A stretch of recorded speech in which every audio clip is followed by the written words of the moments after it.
হু হু করে বেড়েই চলেছে বন্যার পানি। মুহূর্তের মধ্যেই তলিয়ে যাচ্ছে একের পর এক এলাকা। চারদিকে শুধু আতঙ্ক, কান্না আর আহাজারি। ভয়াবহ বন্যায় বিপর্যয় হয়ে পড়েছে বাংলাদেশের দক্ষিণ পূর্ব অঞ্চল।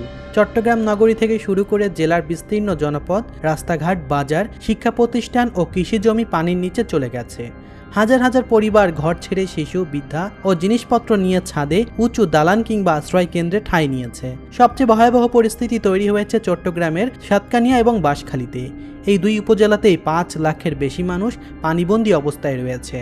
অনেক এলাকায় কোমর থেকে গলা সমান পানি, নৌকা ছাড়া চলাচলের কোনো উপায় নেই। চাকুরিজীবী, দিনমজুর, শিক্ষার্থী, রোগী ও জরুরি কাজে বের হওয়া মানুষ সবচাইতে বেশি দুর্ভোগে পড়েছেন। টানা ভারী বৃষ্টি, সক্রিয় মৌসুমি বায়ু, বঙ্গোপসাগর থেকে আসা বিপুল জলীয় বাষ্প এবং উপকূলীয় এলাকায় জোয়ারের পানি একসঙ্গে এই পরিস্থিতি তৈরি করেছে। শুধু নগরীতে নয়, সাতকানিয়া, বাঁশখালী, লোহাগড়া, চন্দনাইশ, বোহাখালী, আনোয়ারা, রাউজান, হাটহাজারী, ফকিরছড়ি, রাঙ্গুনিয়া, মাসরাইল ও সীতাকুণ্ডের বহু গ্রাম প্লাবিত হয়েছে। চট্টগ্রাম নগরীসহ জেলার 16 উপজেলায় প্রায় 1,68,648টি পরিবার ক্ষতিগ্রস্ত হয়েছে। মোট 176টি ইউনিয়ন ও পৌরসভায় বন্যার কবলে রয়েছে। অনেক বাড়ির মাটির দেওয়াল ধসে পড়েছে, টিনের ঘরের ভেতরে পানি উঠে গেছে এবং হাজার হাজার পরিবার তাদের জীবনের সঞ্চয় হারানো ঝুঁকিতে রয়েছে।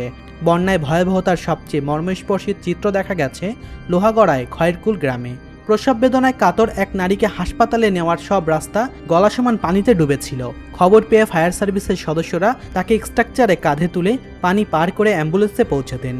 বাঁশখালীতে আরও একটি শ্বাসরুদ্ধকর অভিযানে শিশু, অন্তঃসত্ত্বা নারী, বৃদ্ধাসহ 13 জনের উদ্ধার করে ফায়ার সার্ভিস। প্রবল স্রোতের মধ্যে 8 মাস বয়সী এক শিশুকে বড় রান্নার পাতিলে বসিয়ে বুকসমান পানি পার করে নিরাপদ স্থানে নেওয়া হয়।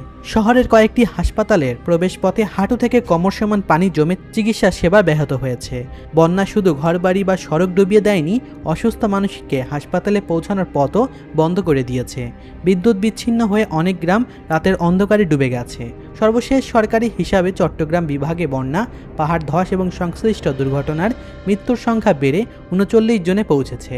এর মধ্যে কক্সবাজারে 23 জন, চট্টগ্রামে 8 জন, বান্দরবনে 6 জন এবং রাঙ্গামাটিতে 2 জন মারা গেছে।